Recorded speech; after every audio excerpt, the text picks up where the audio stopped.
Hi friends, ನನ್ನ ಚಾನಲ್ನ ನೋಡಿ ಸಬ್ಸ್ಕ್ರೈಬ್ ಆಗಿ ಲೈಕ್ ಮಾಡಿ.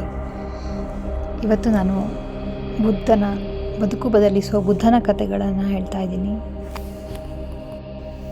ಅಹಂಕಾರವನ್ನು ಬಿಡಿ. ಒಂದು ದಿನ ಬುದ್ಧನ ಶಿಷ್ಯ ಆನಂದರು ಕೇಳಿದರು, ಪ್ರವಚನ ಮಾಡುವಾಗ ನೀವು ಎತ್ತರದ ಸ್ಥಳದಲ್ಲಿ ಕುಳಿತುಕೊಳ್ಳುತ್ತಿದ್ದೀರಿ ಮತ್ತು ಕೇಳುವವರು ಕೆಳಗೆ ಕುಳಿತುಕೊಳ್ಳುತ್ತಾರೆ, ಯಾಕೆ ಹೀಗೆ? ಬುದ್ಧ ಆನಂದನಿಗೆ ಒಂದು ವಿಷಯ ಹೇಳು, ನೀನು ಯಾವತ್ತಾದರೂ ಸ್ಪ್ರಿಂಗ್ನಿಂದ ನೀರು ಕುಡಿದಿದ್ದೀಯಾ ಎಂದರು. ಆನಂದ್ ಹೌದು, ಚಿಲುಮೆಯಿಂದ ನೀರು ಕುಡಿದಿದ್ದೇನೆ ಎಂದರು. ಬುದ್ಧ ಕೇಳಿದ, ನೀನು ಹೇಗೆ ಕುಡಿದೆ? ಮೇಲಿಂದ ಜಲಪಾತ ಹರಿಯುತ್ತಿತ್ತು, ಜಲಪಾತದ ಕೆಳಗೆ ನಿಂತು ನೀರು ಕುಡಿದೆ ಎಂದು ಆನಂದ್ ಹೇಳಿದರು. ಆಗ ಬುದ್ಧ ಹೇಳಿದರು, ನೀವು ಚಿಲುಮೆಯ ನೀರನ್ನು ಕುಡಿಯಬೇಕಾದರೆ ನೀವು ಅದರ ಕೆಳಗೆ ನಿಲ್ಲಬೇಕು. ಯಾವುದೇ ಸತ್ಸಂಗ, ಕಥೆ ಅಥವಾ ಪ್ರವಚನದಲ್ಲಿ ಭಾಷಣಗಾರನು ಮೇಲ್ಭಾಗದಲ್ಲಿ ಕುಳಿತುಕೊಳ್ಳುತ್ತಾನೆ.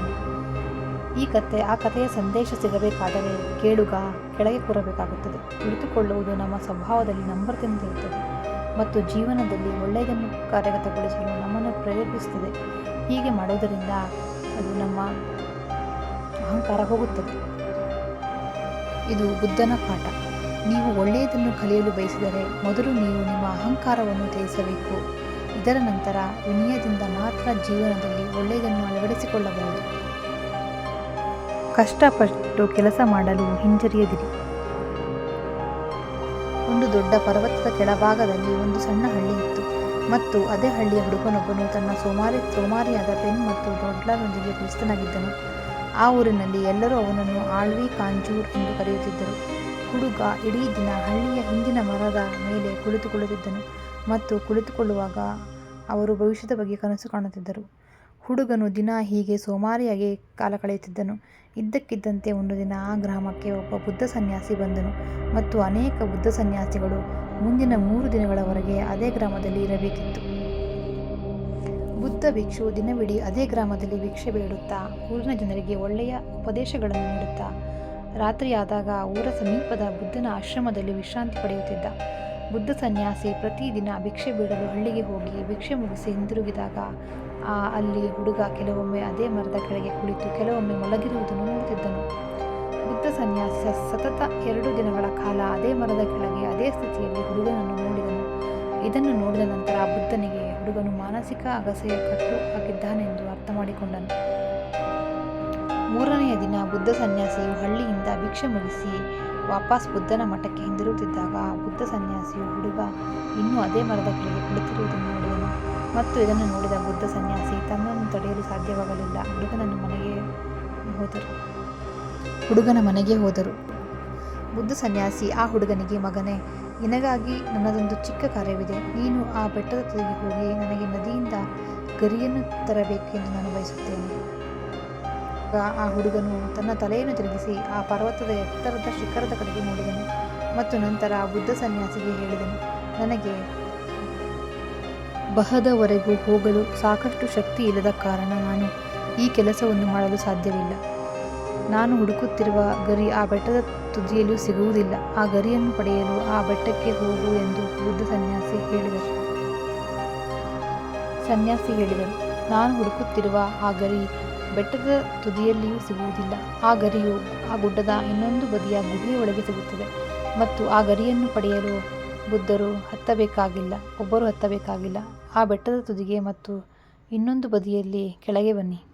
ಬುದ್ಧ ಸನ್ಯಾಸಿ ಹೇಳಿದರು, ಆ ಗರಿ ಸಾಮಾನ್ಯ ಗರಿ ಅಲ್ಲ. ನೀವು ಇಲ್ಲಿಯವರೆಗೂ ಎಲ್ಲಿಯೂ ಆ ಗರಿಯನ್ನು ನೋಡಿಲ್ಲ. ಈ ಗರಿಗಳು ಬಹಳ ಅಮೂಲ್ಯವಾದ, ಅಪರೂಪದ ಮತ್ತು ಅತ್ಯಂತ ಸುಂದರವಾದ ಗರಿಗಳಾಗಿವೆ. ಬುದ್ಧ ಸನ್ಯಾಸಿಯ ಈ ಮಾತನ್ನು ಕೇಳಿ ಹುಡುಗನ ಮನಸ್ಸಿನಲ್ಲಿ ಕುತೂಹಲ ಕೆರಳಿಸಿತು. ಏಕೆಂದರೆ ಹುಡುಗನು ಗರಿಗಳ ಬಗ್ಗೆ ಹಿಂದೆಂದೂ ಕೇಳಿರಲಿಲ್ಲ ಮತ್ತು ಅಂತಹ ಆಸಕ್ತಿದಾಯಕ ಪ್ರಯಾಣದ ಬಗ್ಗೆ ಯೋಚಿಸುವಾಗ ಒಳಗಿನಿಂದ ಸ್ಫೂರ್ತಿ ಹುಟ್ಟಿಕೊಂಡಿತು. ನಿಮ್ಮ ಈ ಅಪರೂಪದ ಗರಿಯನ್ನು ತರುತ್ತೇನೆ ಎಂದು ಬುದ್ಧ ಸನ್ಯಾಸಿಗೆ ಹೇಳಿದ. ಹೀಗೆ ಹೇಳಿದ ಹುಡುಗ ಏನೂ ತೋಚದೆ ತನ್ನ ಪ್ರಯಾಣ ಆರಂಭಿಸಿದ. ಗುಡ್ಡಗಾಡು ದಾರಿಯ ಏರಿಳಿತಗಳಿಂದಾಗಿ ಹುಡುಗ ಬೇಗ ಸುಸ್ತಾಗತೊಡಗಿದ. ಕಾರಣ ಪ್ರಯಾಣ ತುಂಬ ಕಷ್ಟಕರವಾಗಿತ್ತು.